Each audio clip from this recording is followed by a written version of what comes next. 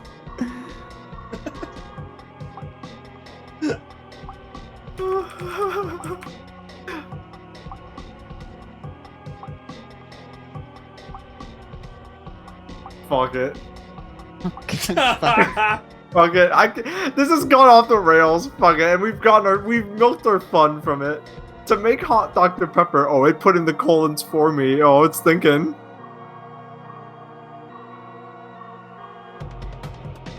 You pour a can of hot chili into a 2 liter of Diet Dr. Pepper and stir. Oh, that's anticlimactic. No, that's awesome. Hold on. We can keep it going. Then you have to thinking, processing.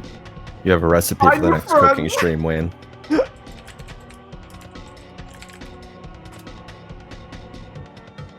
God, hot chili and Dr. Pepper sounds bad.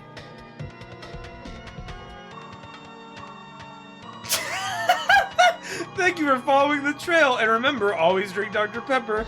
The room turns into a kitchen. Baking tins and bowls begin flying around the room filled with many materials. Is it a horror story again? You will make hot Sprite. Here's how. Get a box with there's 2 liters of Sprite, pour it into your friend's mouth, stir it with a fork, put it in the refrigerator to cool. Follow these easy steps. When you're finished, you'll have delicious hot Sprite. Fun fact, Robert Dennerly did not write this book alone.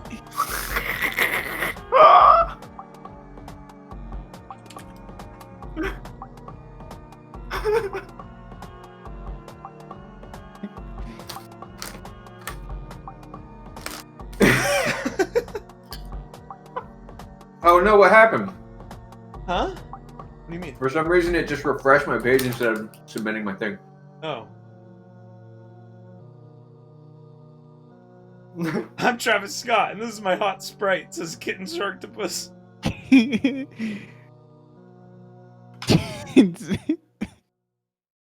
Orb, silence. Answer me. Silence again. It didn't know what to do. Here's what you'll get if you order a Travis Scott meal. What if it knows? Wait, hold on. Let me roll that. Yeah, for sure. Come on. A lukewarm root beer, followed by a straw with 2 ends. You can pick which end to drink out of. It's up to you. You order a meal at a restaurant, they give you a warm, like not even a warm, they give you a room temperature root beer and a straw. Wait. And my straw. Wait, don't all straws have 2 ends? By definition, isn't that what? Yeah.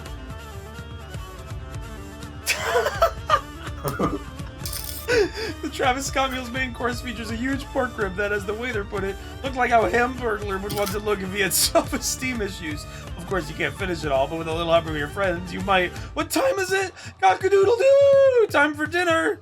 Acne is caused by food, which is a fact. How do you want to spend your precious free time? This playthrough's got a lot of options. The game is talking to us directly now. It's breaking the fourth wall. Conversing with us.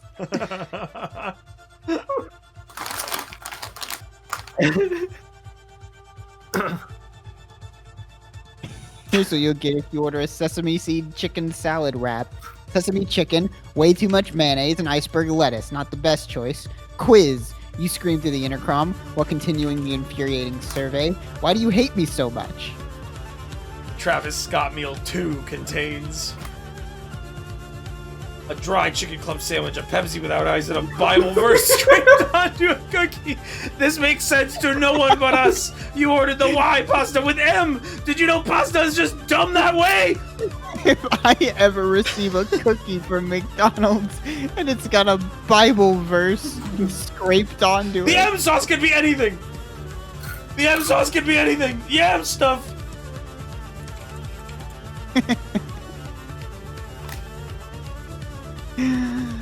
Holy shit. Gumballs. Gumball Pepsi sauce. without ice. Your mom's lipstick. It's obvious, you mumble to your friends. Pepsi without ice is true love. You whimper at their judging stares. They're mysterious, huh?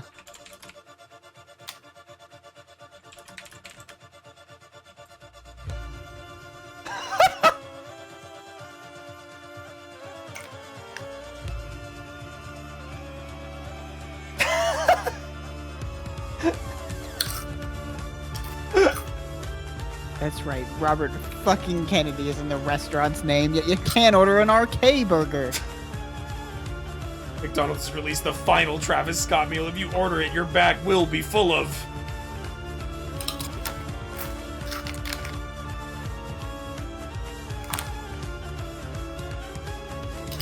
Come on. Your bag will be full of. This description of the horrible game you played. This meal comes with a small cup of lukewarm tomato soup, large fries, and a big gulp. Margarine's real, but the mayonnaise is just keeping up prestige. They'll let you know for sure. That line is like a riddle.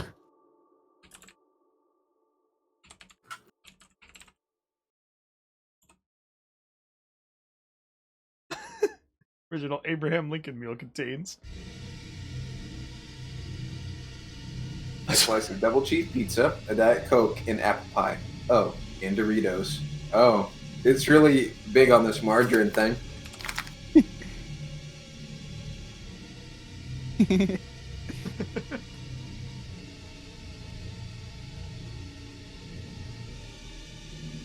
You'll get a bonus of delicious tartar sauce on your fish fillet for all your dedication. God, I wish you could prestige at McDonald's. That's gonna be the future. Look In at the future, end. Fucking restaurants will You have battle smile at passes. their lies.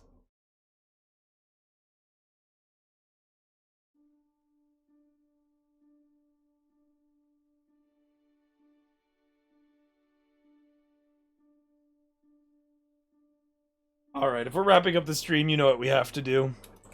Wayneradiotv will release... I like the new feature that stops you from typing and forces you to read the You Dale have to purchases just the Carl's sit Jr. there. Battle Pass. Wayne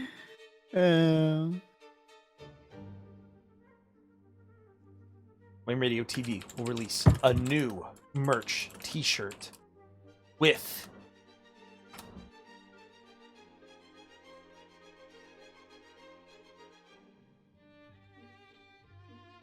every 10k views this video receives. Play our game, link removed. The shirt's front side will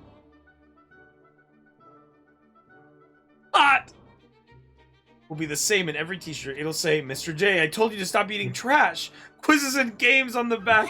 By popular request, this is the number to Wayne Radio TV's Skype. Call and send him a message from this webpage. You'll get a notification, I promise you. Oh my god. AI Dungeon has come up with the best idea ever. We should start making t-shirts like they're fucking cereal boxes. Like the back just has games and puzzles on them. That's such a good fucking idea. I want a t-shirt with a word search on the back and like a shitty maze. Wayne Radio TV's Skype username is... Oh no. Oh no, what if it doxes You're gonna you? dox yourself. Link removed, endless profile pictures. I also included some stickers. Hold on. Wayne Radio TV can see how many times it gets stolen. Jalmani Kolawayan. Add as a friend, send him a request, and say how you found about it, or leave a message on his wall about this YouTube page.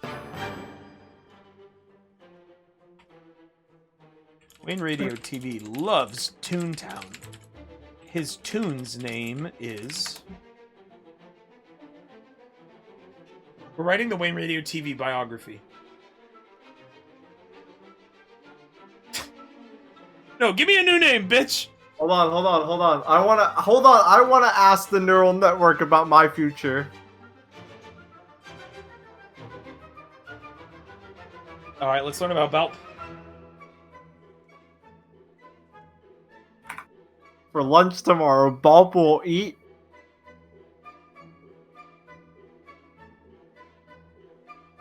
the dollar menus. Emojis. Emoji? Yeah, wait. Wow, I've never Hold on. seen it do emojis ever.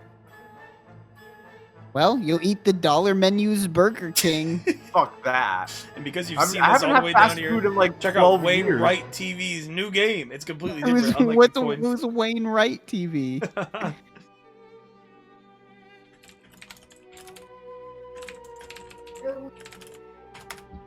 And for dinner, Belp will gorge on a double Whopper meal.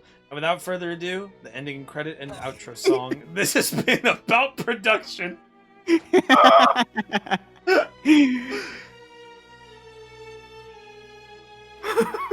We're doing fortune telling now.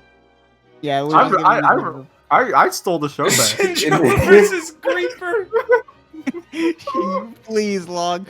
Please put 2 characters named Shindro and Creeper in your fucking comic. In the Wizard's Tower.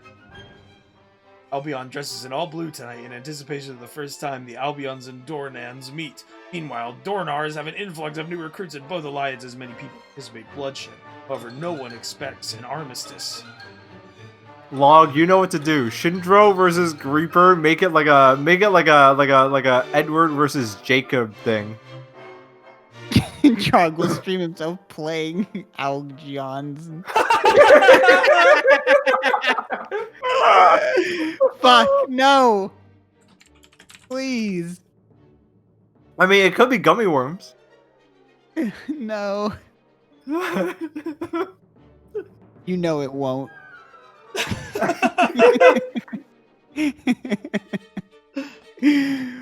Wayne will stream himself watching the stream.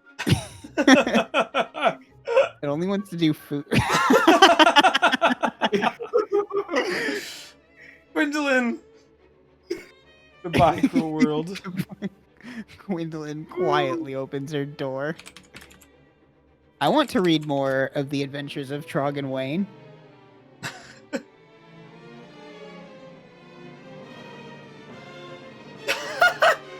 Bob's Next Stream will feature Flintstone Healthier Apple Fun-Sized Candies. The Quiznos Sandwich Artist gets $5 and Quiz unlocks your door. Click and go here for a visual depiction of the events on paper. Wayneradiotv will receive an email saying this video got 10,000 views. Yeah! This stream got 10,000 views. I got an email all about it. Chat. Fan art idea. If you want to make fan art, I don't always ask for fan art. 1 extra hour, going from 7 to 8. Woohoo! That was really funny, but I want to... Zexgi! Zexgi! Hang on, I want to see what else I can come up with. Don't miss it.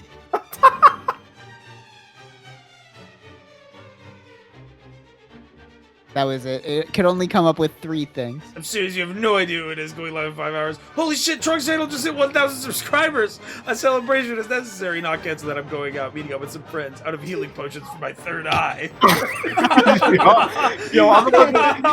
need to say that. I'm about to feeling that excuse, bro. I gotta head out. I need healing potions for my third eye. That's so good.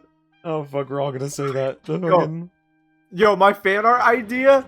I want fan art of Shindro versus Creeper in the style of Edward versus Jacob. Like, which ask fans which side they're on.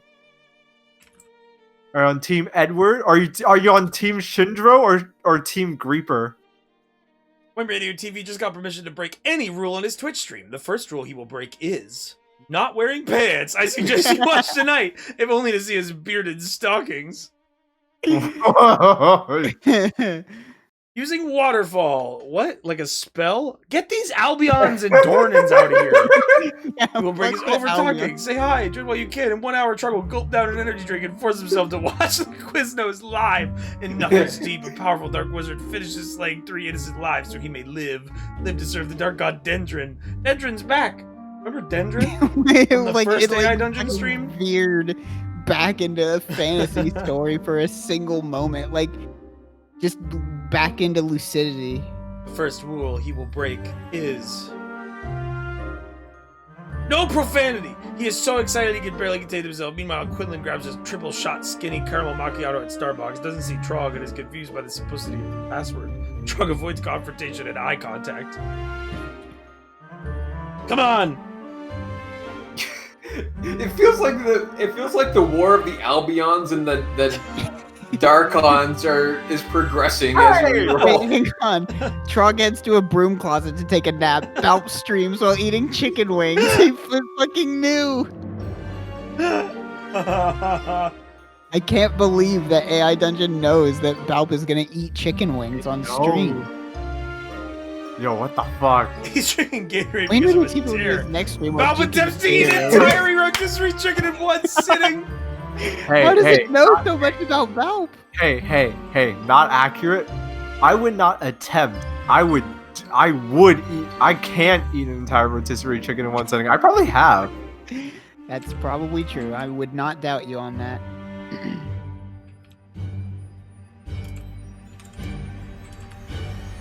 The Gatorade stream results in tragedy. Wayne nearly dies from dehydration. Trog has finished the rough draft of his next novel, and it's a page-turner. I tell you what, Trog says he is thinking about releasing it online for free. Trog has just cut all of his hair in some attempt to rejuvenate his waning male hormones. It's pretty sad, actually.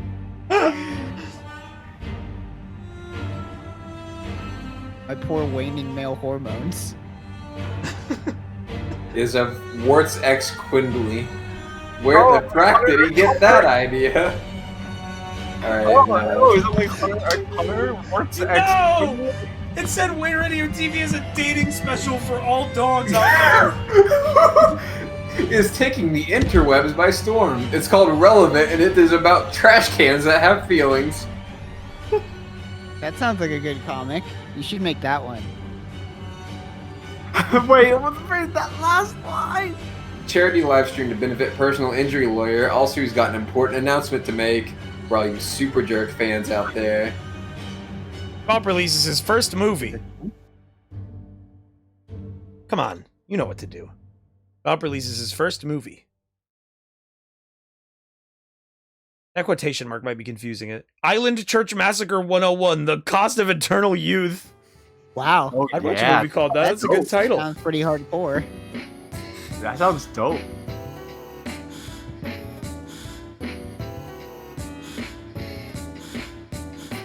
Yo, this neural network knows a lot about me. It knows I like to eat chicken, and it's like, yo, you'll release a horror movie.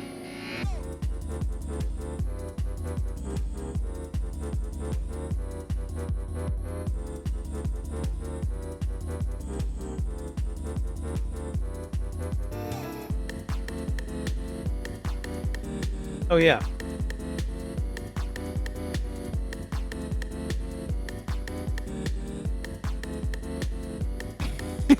Trog decides to become the first person to play through the original Legend of Zelda in a single sitting.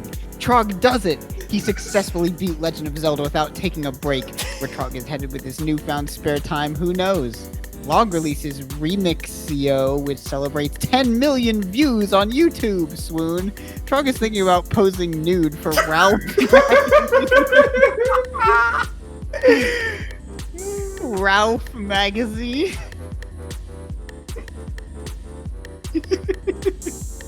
It turns out AI Dungeon is great for predicting the future. Wayne is thinking about wearing Kevin's clothes. And that's it, folks. Thanks again for following along here on This Week in Trog. You need to start a series called that. This Week in Yeah. Trog. Oh What my would it god, even if you be? started uploading YouTube videos, like a YouTube series called This Week in Trog, where you just talk about that week, oh my god, Trog. That actually would be an amazing idea for a series. Make a weekly vlog series called This Week in Trog, where you use AI Dungeon to fabricate what you did in a week, and you just talk about it. Oh, fuck.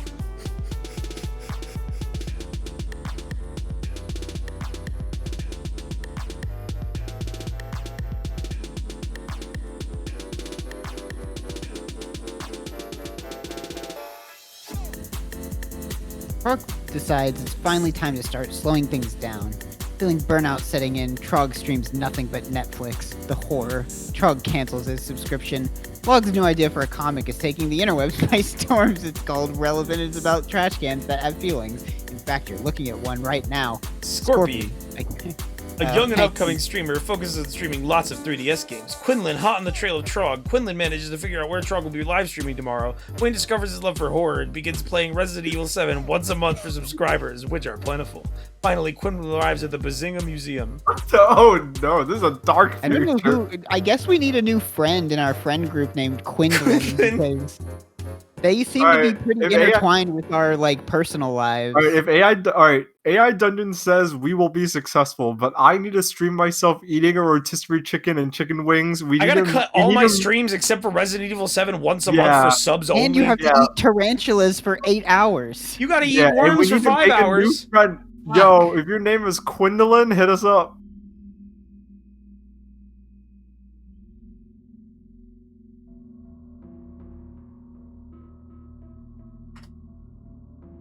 Wayne opens a bad restaurant that serves only cereal. Quinlan stands on a rooftop with a high-powered rifle attempting to pick off Trog as he arrives. AI Dungeon always wants to kill me. Oh, that's so funny that it just... All right, Quindolin, don't hit us up. Fuck you. Quindolin's trying to assassinate me. Trog tries to help Wayne with a stream, but it goes horribly wrong. He's stumbling and mumbling his words. Quindolin's attempt to stop Trog from performing goes horribly wrong when Trog's bodyguard takes the bullet instead. Oh, okay, so that's a happy... All right, well, hey, I'm fine with that. You know this. That's what a bodyguard is for. Oh no. Scorpy begins his wet stream, putting various objects in front of his grill to catch on fire. He calls this YouTube's #1 streamed event the Great Grilling Disaster of 2017. Things are getting tense with the chicken tenders Scorpy has sitting on the grill. Nobody dares to take a peek, but everyone in the room can smell it. I love that. He should do a stream where he puts things on a grill. A line that. So my mic was muted. But a line that hit me really hard that I think got glanced over that proves how good AI Dungeon is at comedy was a while ago. It was, oh, a disaster at the Gatorade stream. Wayne is dehydrated. Like, that's just a good joke. Like, That is a good joke.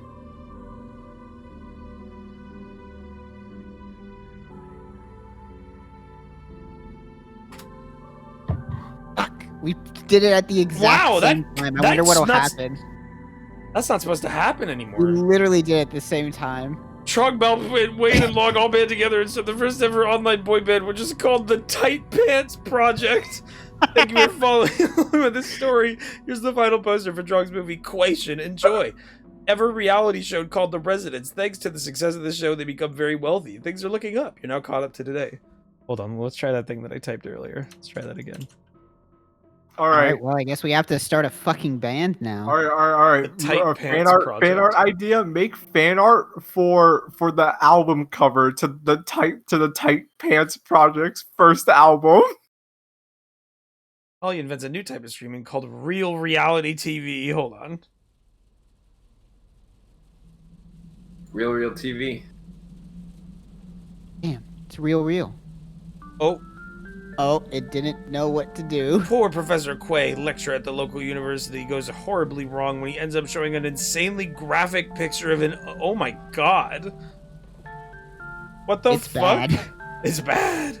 I mean, hey, being honest, it's bad.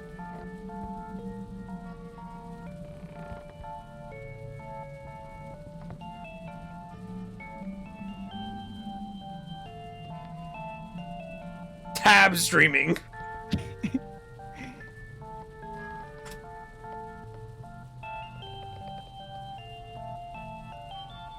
tab streaming involves loading tabs in your web browser of funny videos and articles to quickly scan while playing the game. Ah, yes. High-level streaming technology for your folks out there. Troubles for Wayne at his cereal restaurant continue. He's getting death threats from vegans and other people who want him to close down the establishment. I love that it's like come back around on this plot point that was like 20 posts ago. It's like, yeah, Wayne's restaurant isn't going very well.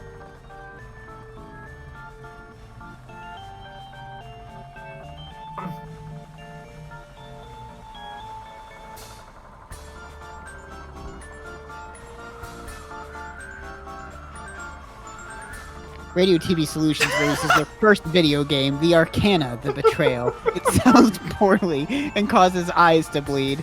Trog, dissatisfied with this week's choice in celebrity news, tries to convince Quindlin to change the feed. It is a dark day for Quindlin as he attempts to shoot Trog during a live stream. We're stuck in a loop. The Arcana, The Betrayal would be remembered fondly by tens.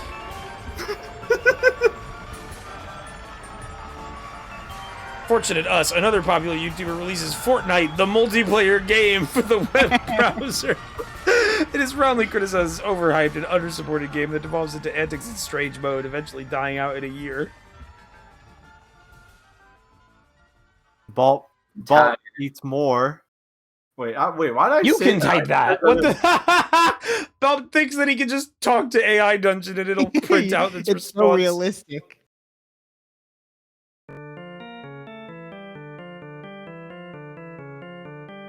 $1 McDonald's burgers and decides to start his own monthly subscription service dedicated to McDonald's supply.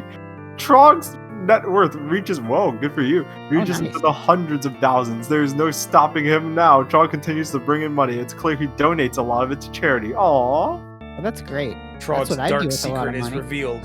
He did not, in fact, invent streaming. Trog survives the attempt on his life. Quinlan is immediately ratted out by a guilty conscious Zerg and is taken into custody. Let's Play, the movie, is released. $1 million opening weekend is acquired by Netflix. $1 million opening weekend is so funny because that's garbage, like, for a major film. Someone screen capped that. Holy shit. That line is art. The truth about Wayne comes out. It's horrible. He immediately shuts down his restaurant and goes into hiding to escape the angry mobs. What is the truth, you ask? Wayne.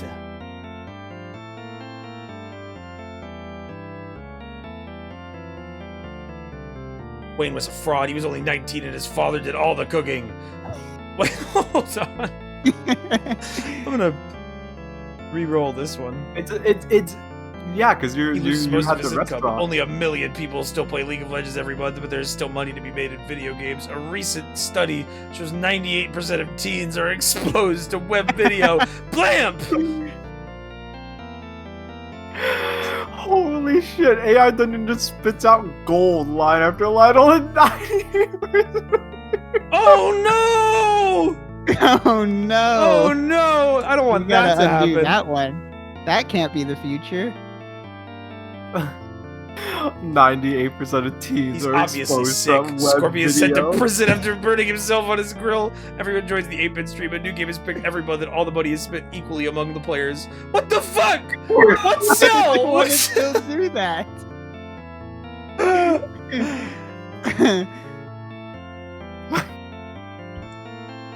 Hold on, you gotta distract AI Dungeon with something else. No, I fixed it. With something else. I fixed it. Don't worry.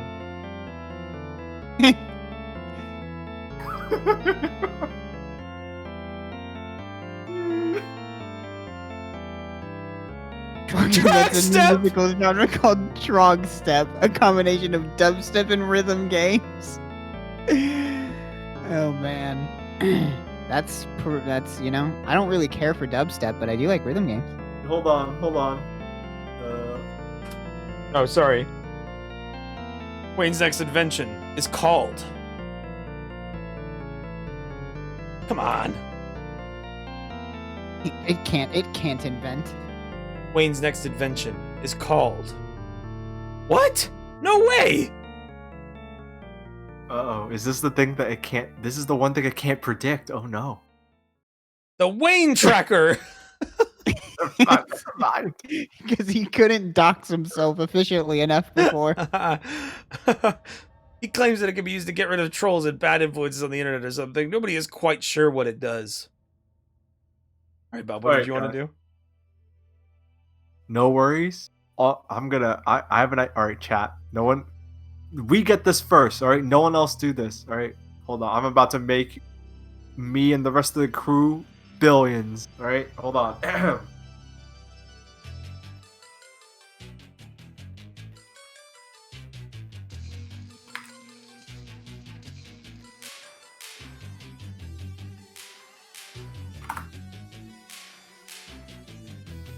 Ooh! Wow! All right. Damn it! It's not good for the teens. You think Zibby exists? No, the app for sexting and random hookups. Whoa! Extremely vital Whoa. and degenerate pics. But these pics are vital, but they're also degenerate.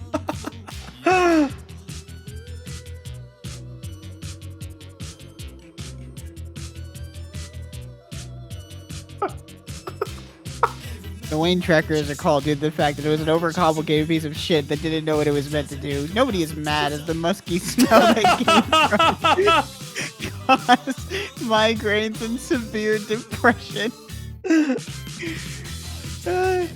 I love it. You've created a product that smells so bad it gave people migraines. Look at the next line! Look at the next line! Wayne downloads ZB. You idiots! Oh, Eat no. way too Onto much his laptop, he takes McDonald's. it everywhere with him, watching everyone performing sexual acts on one another in real time. He names it incognito mode. Wayne is caught out in the middle of a forest, completely naked and attempting to mate with a tree while making monkey noises. Oh no. Jesus. Wayne is spiraling. The sad part is everything is gonna become, and all of this is gonna come true. What were the two factions that I wanted? Wayne yells out, "I have psychic powers!" and runs around the street throwing rocks at cars. When apprehended by police, he tells them that he is God. He spends the next 3 months at a psychiatric ward. Quinlan does his USO tour in the Middle East. 3 months later, his convoy is bombed by an ISIS suicide bomber. Wow, that's sad for Quinlan. I mean, he did try to kill me, but I mean, I don't hold it as a grudge.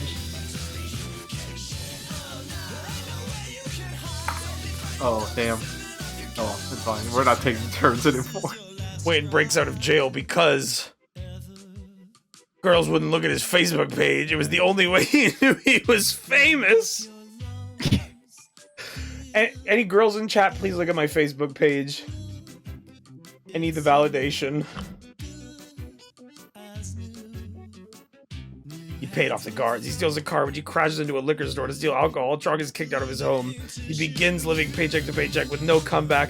The apeshit crazy experience is removed from Twitch as it was found to give viewers nosebleeds, severe depression, and hallucinations. Okay, Wayne, please. I don't know what it is, but we have to do a high production value stream called the Apeshit Crazy Experience. Write it down like somewhere. A horrible.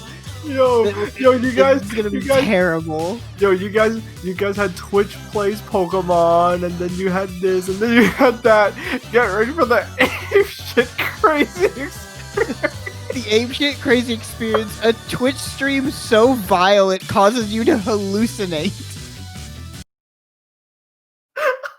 That's fucking insane. Write I don't it even down. know what that would be. Remember it. Trog puts a new convention called Techo Shokan. One visitor comes in the first year. One visitor gives Trog a hand-drawn picture of a dragon. Trog cries all night.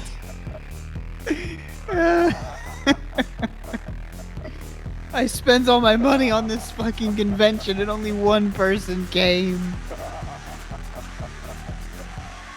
Oh, Holy shit. We have to Okay, at least if roll it's gonna back. make one of us kill ourselves, at least it was a fucking batshit crazy way to do it. For guys with tight pants. He gets nominated for a Grammy.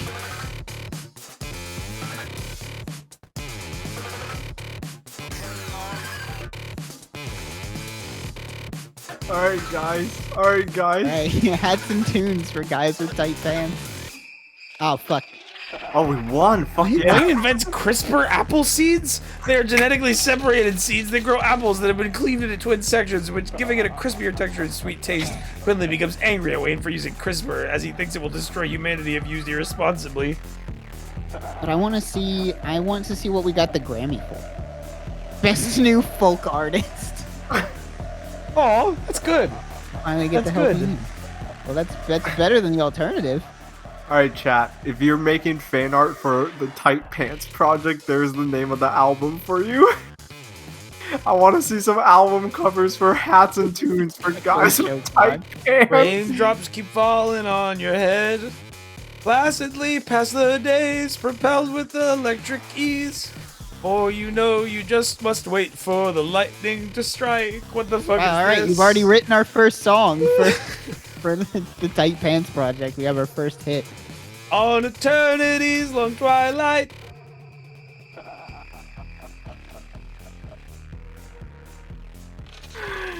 That's it. He doesn't know what else to say.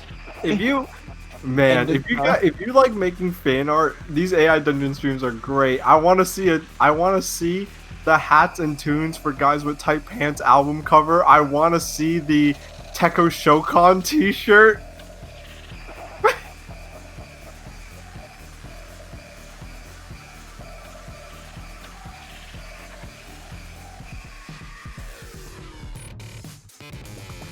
Trog and Wayne stop working together because one stream Wayne decides to branch off into another path. It doesn't last too long because it turns out he sucks at it. Trog elects to continue as an underground artist, releasing music independently. It continues to flounder in mediocrity. Eventually, Trog becomes disillusioned with making music. Nope, re-roll that. These are so depressing now. Because one stream Wayne decides to play a video of a house burning down. You make no effort to keep up with his newer content. He's outgrown you and your tastes anyways. I'm gonna keep re-rolling this one. Hey. Wayne decides to fade to black and a new one starts. The clouds align like that for the rest of the summer. What? Tight pants magically become cool again. Our influence.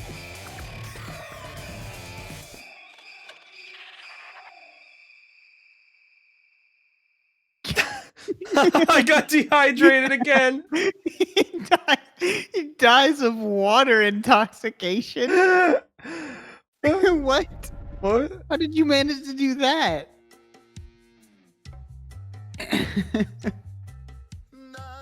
Wait, we're being in. Wait, hold on. Is Techo Shokan real? Is that a real convention? Supposedly. No way, right? I mean, would it it's a be? neural network. It probably just pulled the name of or pre-existing. Outsmarts Wayne by lowering his YouTube broadcast quality and not watching for a month. All right, there. I know. Hey, you know, I don't want it to happen, but if By any of eating an you, entire bottle of Whoa. painkillers, there's a funeral for him which nobody attends. His gravestone reads, "Our crazy friends Wayne and Troll will miss you." That's a hell of a confusing statement to put on your gravestone.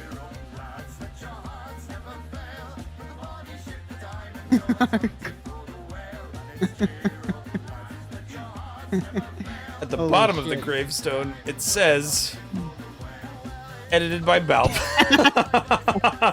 Alp edited this gravestone. Thanks for the memes. No, I don't want. I would be so That mad. would I would be a haunt whoever horrible put that thing. in my graveyard. For a fun time, go visit Wayne. And that is the true fascinating tale of how Troll and Wayne saved Christmas countless times. If you enjoyed this story, their Christmas album is currently nominated for 6 Grammys, but doesn't win a single one.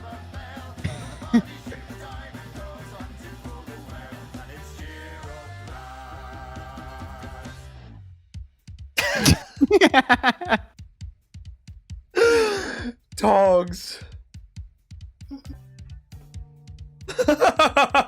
I never thought of making it make acronyms. There's no way it's gonna get it right. There's no way. I wouldn't. Trog's Oh my original gangster squad. People under the age of 25 who love this story will know what the letters mean. This story is fictional. It has been rewritten so many times that an original version cannot be found. I can't believe it actually came up with a fucking acronym. That's impressive. That's wild. That one might be harder, but I bet it. Balp, Auntog, Zerp, Wayne stands for Wait, Ward, Wing, Foam, Snunome. What the fuck? This is like Joshua speak. Wait, Foam, Snunome. Trog stands for Teyuba, gonna mean. Scales? Hold on.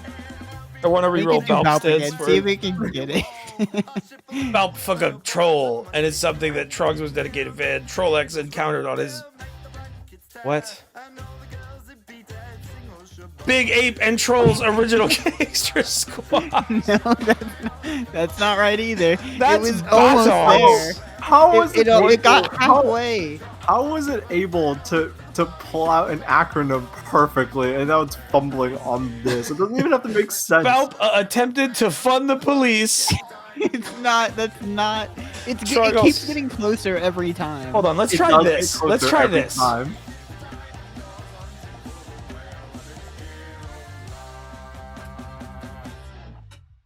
Oh, maybe. Balp, a lucky, always unlucky leprechaun. A drunk Irishman walks up. It'll get it. I'll figure it Bad out. as always. Anyway, ugly losers, pranksters. That's so close. That's That is Balp. really close. It's one too many A's. Brownish red animal that yelps like pugs. It's a brown dog, if you didn't read this already. Every year, artists redraw Trog and Wayne. We only get one piece of fan art a year now. Who's gonna get it this year? Best artists of Azul Records and Underground and Live Performance. Trog's original Gangster Squad is fucking awesome. Best aesthetic activism United Liberty Papers. I mean, that is correct. There Wait, it is. wait, no, It's that not worked. super funny. Best animation ain't used. Lysergic photo design. What the fuck? What? Photoxydiazine. What a is that, real chat? substance? Is that real? It is the name of a website that sells unicorn meat.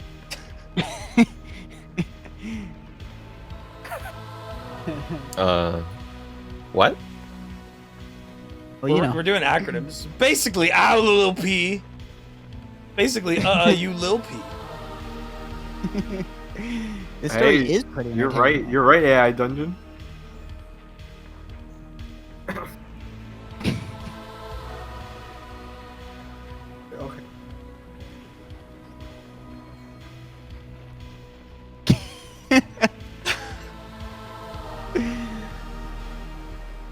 Huh?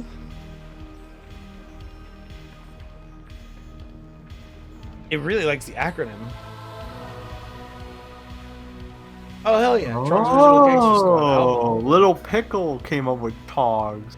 And it's an album about you, Trog, and your original Gangster Squad.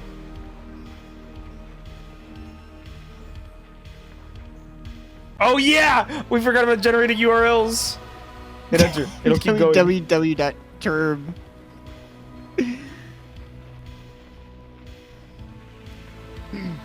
Got banned. Wayne called off all plans of making a Taco Shokan book. What if it generated my channel name, my URL? Hold on.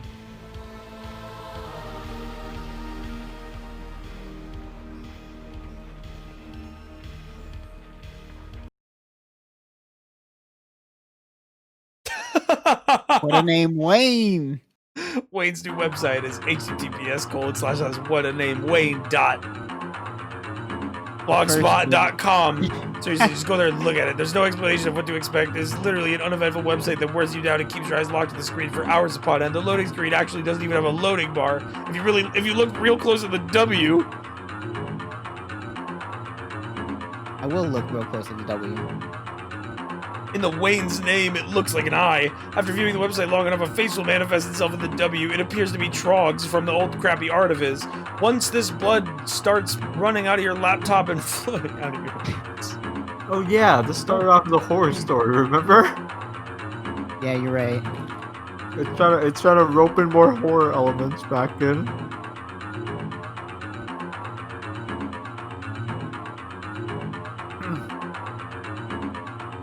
The new horror movie will be called Wayne's World. It's a very fun movie involving clowns and killer plants. The website disappears. Rumor has it Trog deleted the page because he had a nightmare involving a face manifesting itself in his T in Trog featuring Lil P logo and blood coming out of his nose.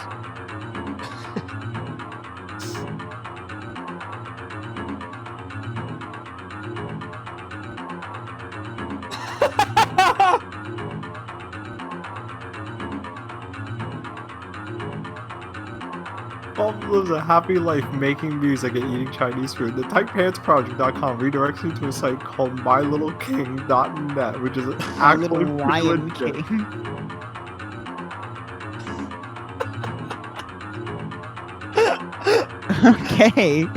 Okay. Naming a song Lap Dance Interruption. Featuring Bow. Remember the child I was watching it. Clicking with my claws.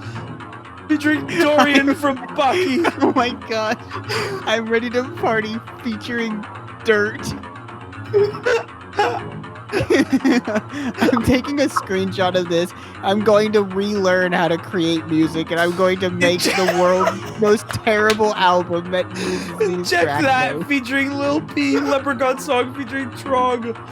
Carve the turkey. Oh my god. Holy shit! Yo, if you're a musician, just use AI Dungeon. If you're a musician, just use AI Dungeon to come up with your album title and track list. Hold on. I gotta take a screenshot of like 1 through 15, Trog. Did you already get it? Yeah, I'm just gonna. I'm literally making a channel in our private Discord to just put good ideas that AI Dungeon had. You got it though, right? Because I'm gonna rewind. Because I think once it's gone to a certain, one second. it gets too normal once like you keep doing it. I want to reset it. Yeah, here I Got got it. Okay. Yeah. I love the hypothetical idea of a song being titled "Lap Dance Interruption." One of the songs So name was The fucking Crazy funny. Canvas. It's all cranked up about Edgar Allan Poe.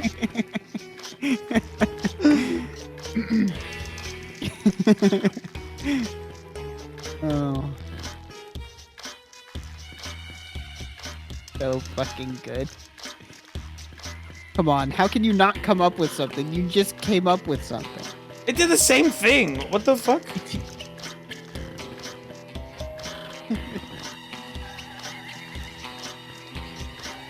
My Lil P with shots at Wayne, Togs, meat is meat, goth girls, who's got the weed, featuring Lil P, dwarves. This song features dwarves.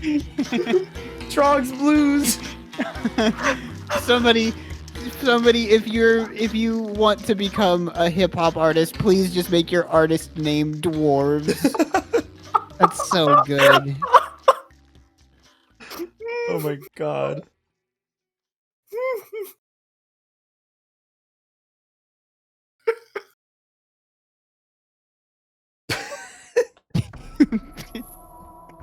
Meat is meat.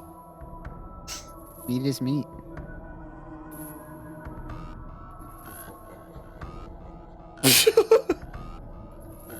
Basically, you Lil P. Lil P's third album is about a gold mine in California near Sierra Nevada mountains where people would go to try to get gold. Yo, I have to ask AI Dungeon a question because I need to know the answer. yo, if you're gonna release any rapper who releases an experimental album about a gold mine in Sierra Nevada from That's fucking 1850 awesome. to 1860. I'll listen to that. I need a really good DJ. DJ name. Westside Kid. No. Trog is just away by Trog releasing a Respect Wayne. mixtape and naming it No Intro. Trog Respect. He plans to release He plans no more to albums. release No more albums. I need to re-roll The that troll because toll. the DJ name. DJ Seminole. That's not a good name. I think it's great. No. DJ Seminole is, I don't like that one.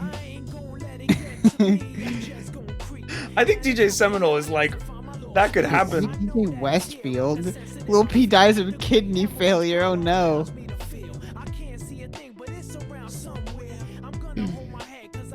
DJ Run. No. DJ Run's okay. DJ Honorian. Tapes always contain copyrighted material. Most of them are Disney songs. He never gets in trouble. Never gets in trouble. Oh, that's good. You re-rolled it, but it did generate the fucking forget it. Side Seagull. What? What? I don't know what that was. TJT. His trademark is a white T, which everyone gets under their left eye before or after a gig. What? Wayne's life becomes the pride of the dropout community, and soon they all become cheerleaders. I don't know what that means. What does that mean? DJ Trog. All right, maybe it's He's just actually DJ pretty Trog. good. Wait, all right, hang on. I have an idea, or not an idea, but I want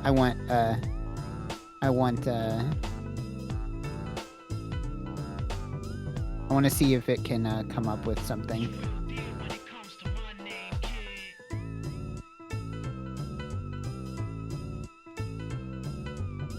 Isn't that just somebody's actual Dwarves are name? successful in court for their songwriting and get paid. It becomes a #1 hit. Everyone made bank off of it, but Trog and P. Why does everyone keep trying to kill why does themselves? it keep wanting us to kill ourselves? It said that Balp did it because he had incessant nightmares featuring Trog. I mean, Lil Pickle was already in the story. You just took the name. It was already in the story. It's just Doritos and Mountain I Dew think become they're a little sponsors for Lil confused. P Concert Hot Album of the Week.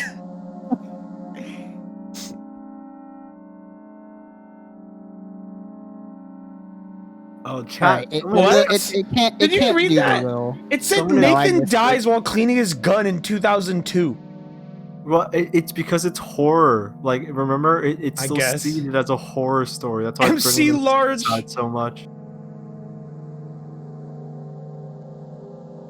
Oh, He plays a he plays special, a special dragon. Dragon Force song from Trog's mom, Karen. My mom's name is not Karen. She dies of old age and Wayne finds a gun in the freezer.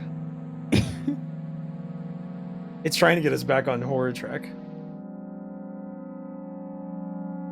What? Everybody is dying in this story. Right, because it's horror. It can't come Wait, up I with have a an name idea. other than I have an MC idea. Large. I have an idea. If this doesn't work, why do I can't drop this eye patch? Word gets out that the story was partially based off of Trog and Balp's cannibalistic experiences in Sierra Nevada. Oh shit! What the fuck? Copy this into your notepad and use Control-H to find every occurrence of Lil P and Wayne.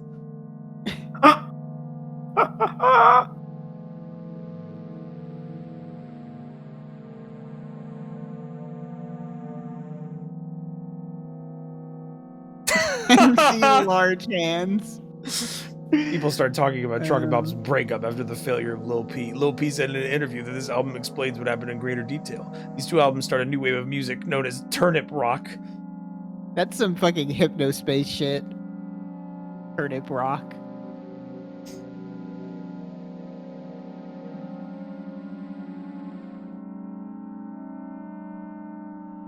Still laughing at 87 hottest mom featuring dirt.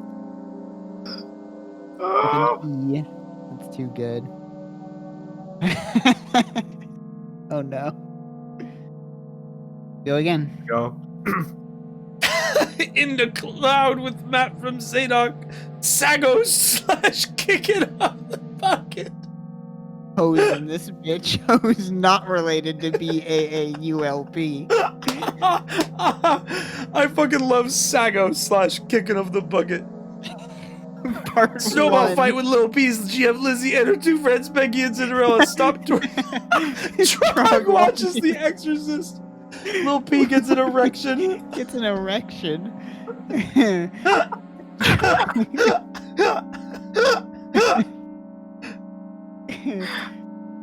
It's too much. It's too much. So glad I thought of the track list thing. This is one of my new favorite things to do to AI Dungeon.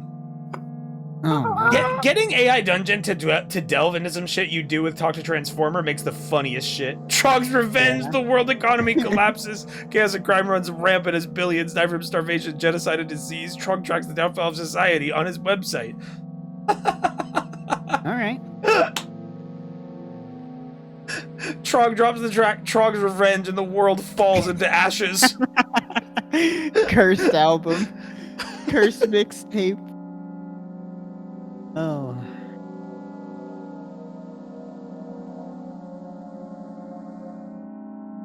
Trog tracks the downfall of society on his website. I love that line. So good. Whoa.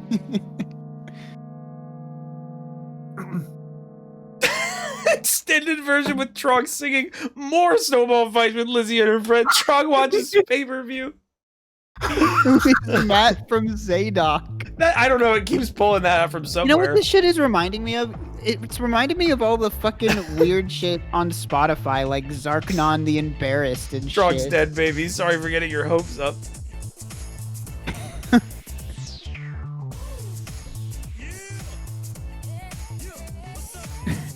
Did it just generate that? Hold on. I'm eating Hands a off. pear. Can someone ask AI Dungeon who the Times Magazine Person of the Year of 3000 will be?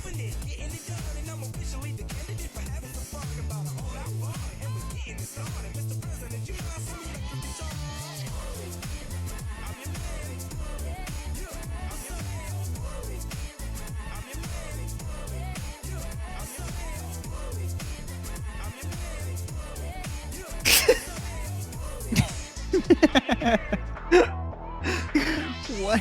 I don't know what that meant.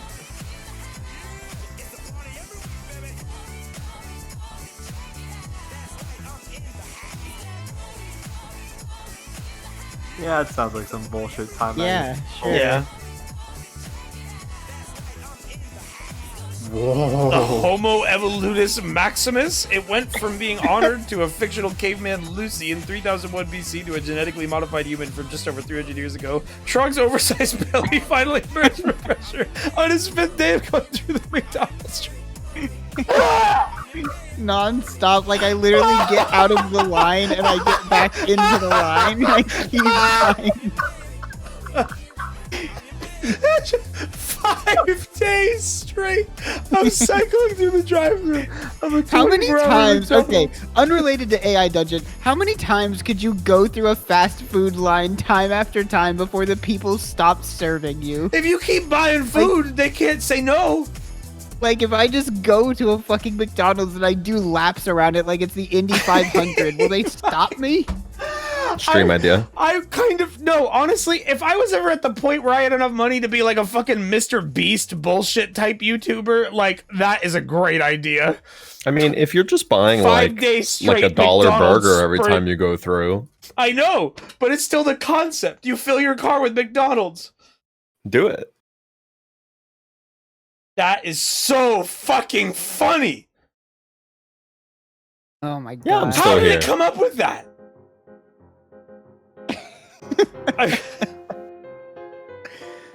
Jeez.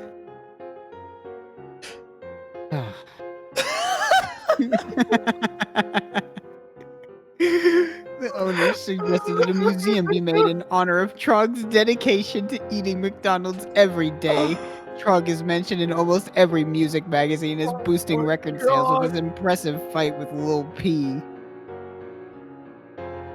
Both he and Balp were obese at the time of death. Headlines for Trog was keep removing them before I can read them.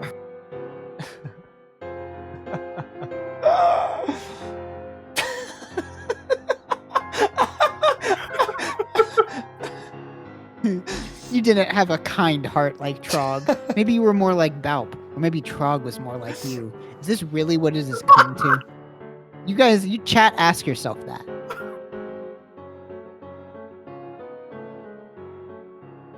Bacteria eventually mutated and became sentient and killed all humans. There was a TV show about it. A new record. Leper Lords frontman Stephen Baldwin became the first openly gay president of the United States in 2988. It took that long? It takes that long? The year is not exactly known. This time is sometimes referred to as Trog's time or just year. It's year. Excellent. Oh man, you guys remember year? You guys remember the first gay president of the United States? Boy, that sure was great year. No, read it carefully. It's a year exclamation. Yeah, exactly. It's year. Oh, I can't believe it takes 1,000 fucking years. That's crazy.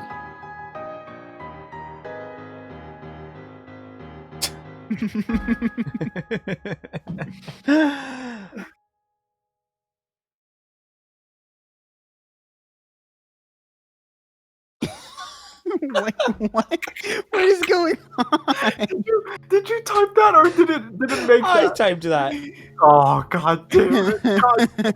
I wanted to believe that AI didn't make that Would so you like bad. to enter this gay portal? Oh. Yes, no.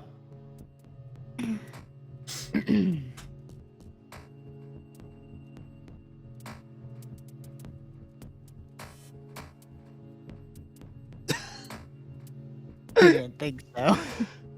Jesus fucking Christ. Okay. There are about 20 media shares in the queue that are not going to get played. I am so sorry. Thank you to those 20 people who donated. I am so shot. I'm going to roll the credits. We'll keep typing in a few more things, but I got to prepare to wrap up. I have something I have to do after the stream. The fucking... Ugh. What a stream. So, before any of you leave...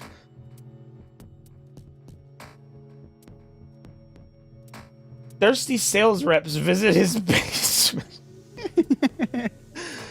Before you guys leave, tomorrow, I'm not 100% sure about the details of this plan, but I do believe that Scorpy and I, and maybe Gur, and maybe someone else, will be doing a squad stream of SCP Containment Breach. Wait, is that the multiplayer one? No, I think that's the single player one. The SCP game, the one that we played a few months back. Secret Lab. We're playing Secret Lab. We're playing a few more rounds of Secret Lab. We're doing a squad stream, so you'll be able to have multiple perspectives on your screen, live and coming at you, live and coming at you, live and coming at you. You having fun, buddy? Shut up. What's happening on the screen? Trog invents a new product called Trousers.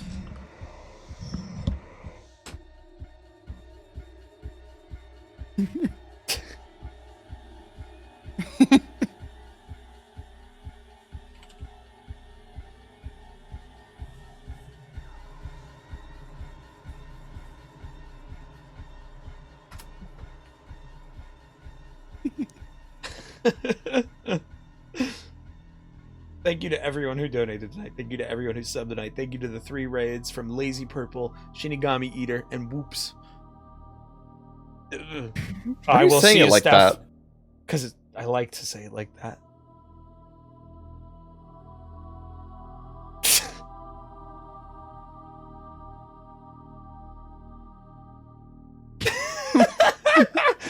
Listen, when my internet popularity wanes, I'm gonna enter the gay portal. That's all I have left.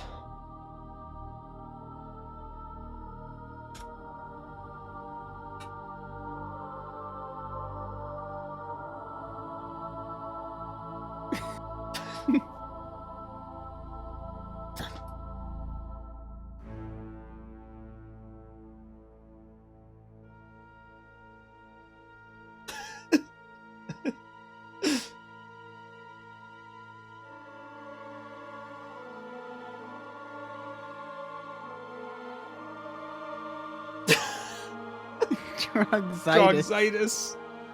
Trogzitis. You don't want to get trogitis. Trust me. It makes you eat until you explode.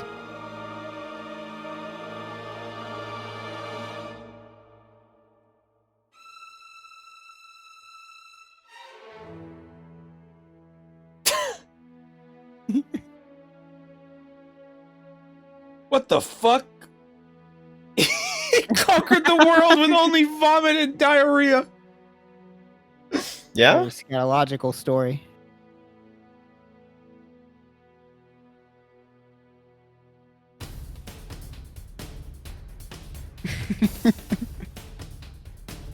But if it actually just comes up with them, like the real ones, that might be kind of correct. I don't know. Those sound like they could be Halo 2 levels.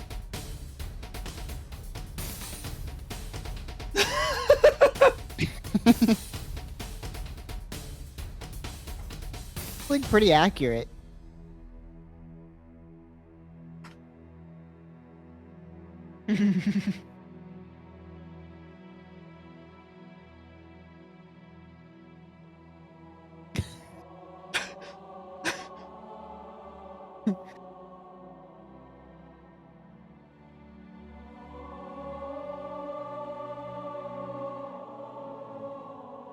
I have one.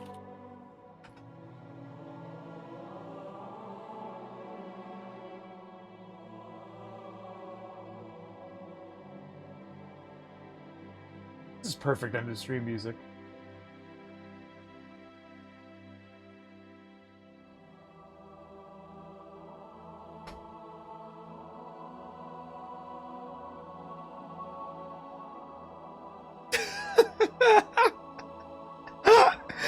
Hey, Balp, do you want to star in a challenging platformer in 1934 Paris? Sure. You gotta find your lost liver.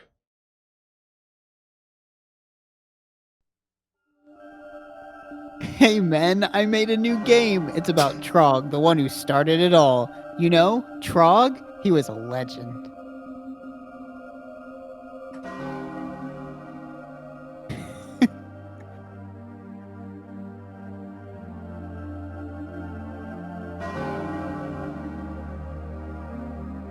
Hey men, do you know who I am?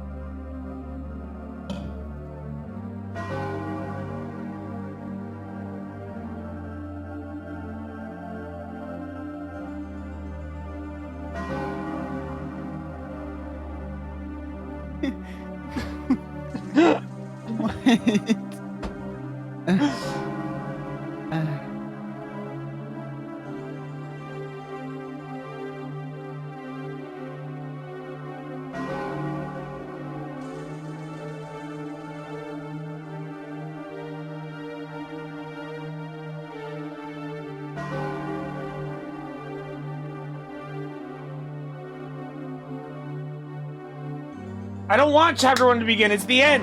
No! Remember the orb? That feels like 5 hours ago.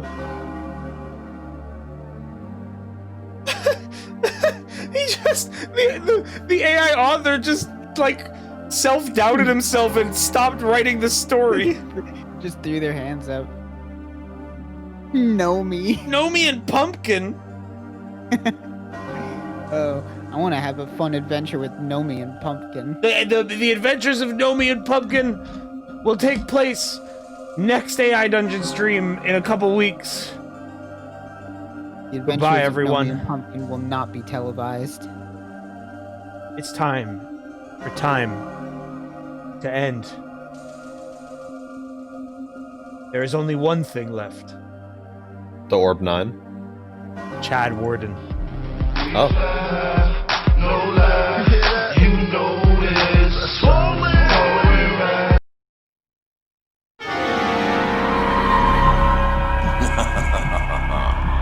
It is for you to decide whether this ending is reality or simply illusion.